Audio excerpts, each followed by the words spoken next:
Good morning, everybody. What up? I'm gonna start off every morning every morning with a can of heart attack in a can. But I love it. Actually, we're going to pick up a new project right now. I don't know how I'm gonna get it to my house, but we do need a new project in the garage. I've been talking about getting a new project, and we need something that we can just do hood rat shit to. So I got a perfect car in mind. We're gonna go check it out now. We're probably gonna buy it. We're probably gonna do stupid stuff with it. And it's probably gonna be really fun. Okay. See, I did that with one hand. Hey look, it's the one day of fall in Canada. I only say this because there was snow on the ground yesterday. Sad. The only car purchased to date where I need to bring my laptop with me. Dun-na, dun-na, dun-na, dun-na. Dun-na, dun-na, dun-na. Oh, you can't see it! I'm just kidding. Here it is. That's the car. I'm just waiting for the guy to show up so I can do some paperwork. I'll tell you more about it when I get it in my garage and it's not 4 degrees outside because I'm goddamn cold right now because my car wasn't started and I need to do a poop. That's when I get all my YouTube watching in. I don't know about you guys. Well, it runs right now, but barely.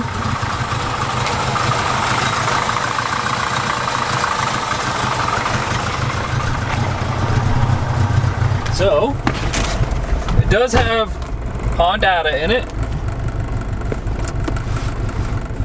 I was watching Family Guy. Let's see now if we can upload a new tune.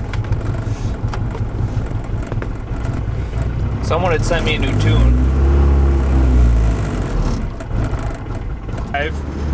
It has 550cc injectors in it, but I had to play with the injector size just to make it a drive right.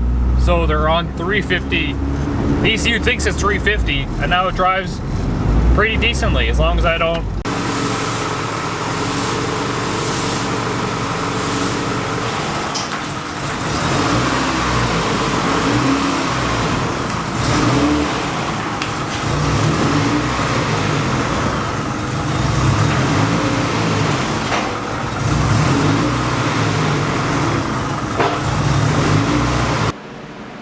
So there it is. There's our new car. It's a Canadian SIR, I believe. I don't even know, to be honest. I paid $2,800. The body's in like alright condition. I should mention that my camera died on the way over here, so I was trying to film while getting it here, but the camera died because it's Canadian and cold, doesn't like the batteries. You know. Why are you doing this? It's got a stupid alarm system on it somewhere. I don't even know where the fob is right now. I don't even care. This thing. That light went away. Okay. So anyways, it has some leather seats in the front. It's missing the rear seats and that rear panel in the back. Unfortunately, that's okay. It is manual, 5-speed. It only has 68,000 kilometers on it. It does have a Honda ECU. We'll go around to the trunk here, maybe. The trunk struts, or whatever they are. Oop. They're in the back there. They need to be bolted on still. It has a rear brace in here, which is a bonus. The exhaust has been cut off. And the stock radiator, some extra lights. Put this back in the trunk. Does have some speed holes in the back. I stole Tokyo's plate. And a crack in the bumper here. Minor stuff. It's on winter tires. There's no rust in the wheel wells though, so which is great.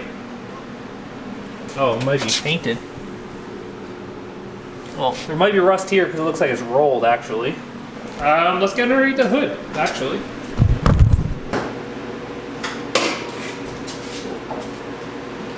Now most of you guys could probably tell me more about this car than I actually know about it because I'm Honda illiterate. So if you guys wouldn't mind leaving like what I missed down in the comment section so I'm not stupid about it.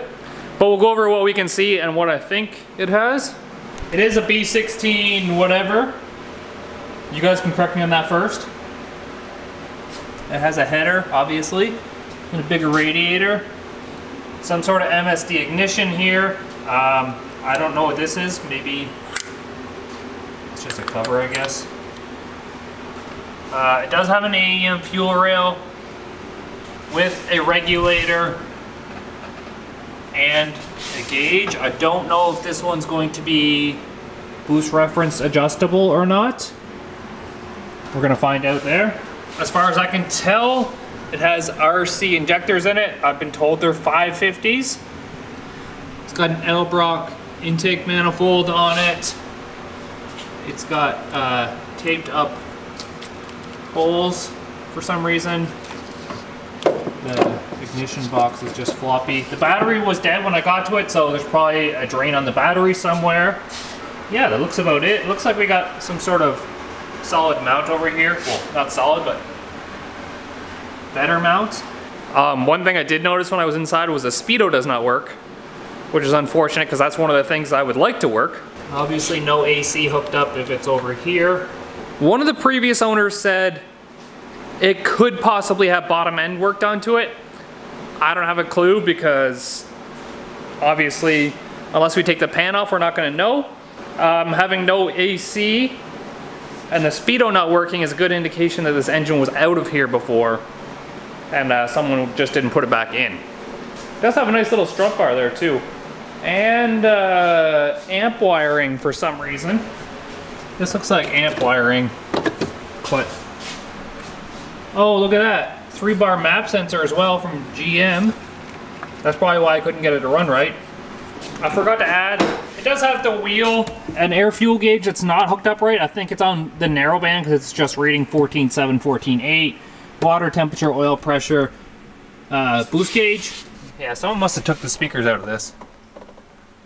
Yeah, the amp wiring's right there behind the seat. So yeah, that's our car. I already have a plan for this car. The parts I want are already ordered.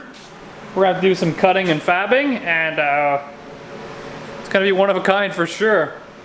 It includes 4 whirly boys. That's why I bought this car, so we can do hood rat shit. I'm just looking at a couple things here. The stock map sensor is actually teed into the aftermarket map sensor. So it's not even like its own individual thing. It's probably getting signals from both map sensors right now. That could be an issue. So the way to do it would be to cut this map sensor off and splice these wires in, but now you're getting 2 signals that are fucking with each other basically. So that's probably why that doesn't work very good. I'm just trying to look for small things that like I know I could fix. I don't know where the speed sensor is on this thing, unfortunately. I'll have to look that up as well. It does look like it has a brand new battery in it. That battery terminal's loose there. You'll also notice I took the time to clean up in here. Paul's bumper is still there, but more respectable fab shop now. This thing is probably just gonna sit for now. My Mustang build. This thing was just a learn on basically. We didn't get it out this season because it's snowing out now.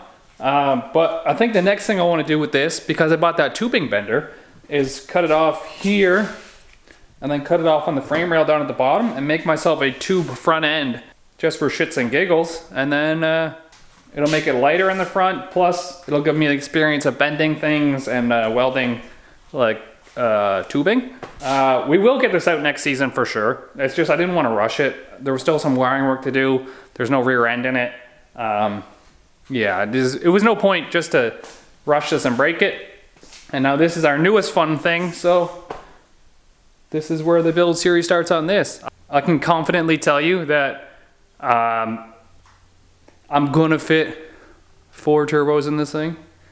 That's my newest plan. I want to do it because I thought it was cool. Oh, I forgot to mention, this actually has coilovers in it. They're not adjustable on the top, but I'm pretty sure someone said there's tie-in coilovers in this thing as well. What if we lift it up? They're green.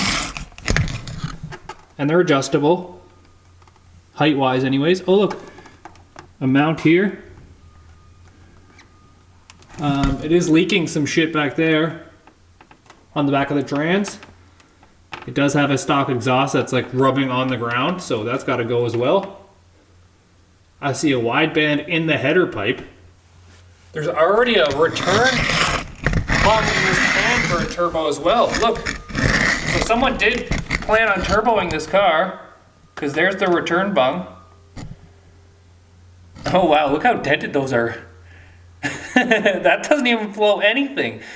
In fact, I think that might even be welded up, because it's been fucked. You know what? I'm genuinely curious now about this bottom end stuff. I'm guessing the only way to check is to pull the oil pan, so that's what I'm gonna do. I think. Is there a windage tray in this? Fuck. I'm just thinking about how much work it is. Maybe I'll go put on my coverall gear. Oh, let's get suited up. All right, fire them up. We're going live in 5. Okay, let's get under here with the light now. So it looks like one of our oil leaks is actually from this bung. It doesn't look like it's welded into the pan at all. It just looks, maybe it's welded on the inside. Anyways, it's leaking, so we're gonna have to weld that up. So we're just gonna go ahead and pull this header off because it's gonna be easier to get at everything underneath. And this isn't staying on anyways. This is garbage. It might be good for scrap metal or something maybe. Might reuse the flange. Oh my God.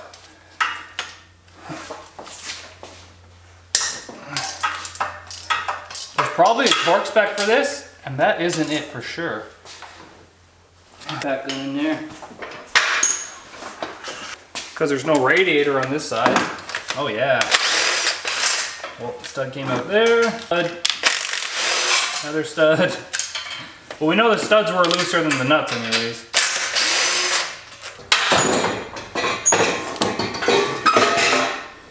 At least we get a new gasket. There's only 2 layers though. Yeah, as you can see, our header is not in the best shape here. It's been welded here and here and all the way around here. It's just looks like flux core welding. However, the header should be useful to us for our new project. I mean the flange, just the flange! No. Can someone tell me if I'm missing transmission bolts? I feel like they're supposed to be bolt through those holes right there. So, I didn't realize there's a windage tray in this thing. Well, I kind of guessed there would be, but I can see the rods, but I think I should pull down that to see if we can actually see it. Well, that looks like an H-beam rod to me in there. I don't know about you guys. Let's see. See if we can get the light and the camera.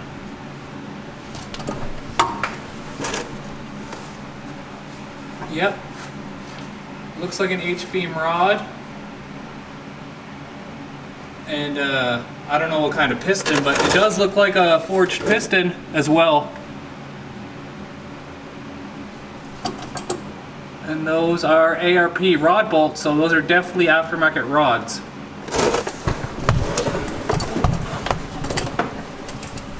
So it's got rods and pistons in it, for sure.